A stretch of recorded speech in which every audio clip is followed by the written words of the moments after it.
Hello class, my name is Christian and today I'll be presenting my persuasive speech. Picture your dream physique, huge muscle growth and strength within months. Is it impossible? No, but with the help of PEDs, anything is possible.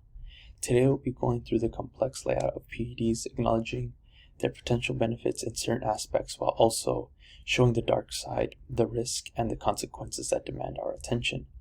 As we dive into this speech, it's crucial to understand the importance surrounding PEDs. In a world obsessed with physical appearance and performance, the choices we make regarding their use impact not only individual health, but also societal perceptions. Our first points, we'd be looking at the good in PEDs. Athletes use the drug often to achieve endurance, increases in fat loss, muscle recovery, and muscular size and strength increases. Numerous athletes credit steroids for unpredicted gains in strength and speed. Supporters of allowing athletes to use anabolic steroids argue that athletes are going to dope regardless of the rules, so steroids should be allowed.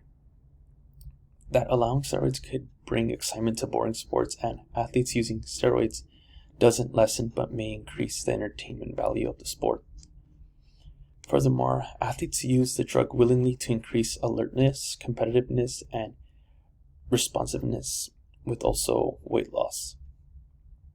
Supporters of allowing athletes to use stimulants argue that Air Force pilots, long-haul truckers, and others use stimulants without stigma, and that their use does not lessen the integrity of the game.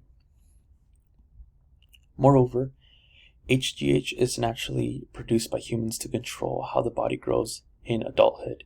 Medical use for children include growth hormone like Turner syndrome and growth deficiency. Medical uses for adults include hormone deficiency and or trauma. Steroids are prescribed to treat various medical conditions, including inflammation and hormonal imbalances. So, proponents of allowing athletes to use HGH argue that HGH can be used safely by athletes to repair injuries and adults should be able to make their own choices about their bodies.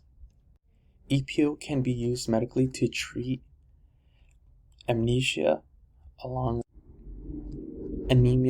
other applications. Athletes use blood doping to increase endurance and reduce fatigue. This is because supporters of sports are allowing athletes to blood doping, which is already to prevent the banning is now, would lessen the sport, that the methods are safe for athletes, and that the same effects can be achieved by working out in high altitudes. On the other hand, PEDs bring health risk, not only physically but psychologically, and also bring ethical questions. So for the first point, the use of steroids in sports raises questions about fair competition and the integrity of athletic achievements. For instance, opponents of allowing athletes to use anabolic steroids argue that anabolic steroids use is dangerous and that can cause serious side effects, that steroids use is not setting a good example for youth sports, and that sports should encourage clean play for fairness and spirit of the game. Also, steroid use is associated with mood swings, aggression, and in some cases addiction. Beyond the physical risk, the psychological toll of steroids poses a threat to mental well-being, potentially altering behavior and mood swings.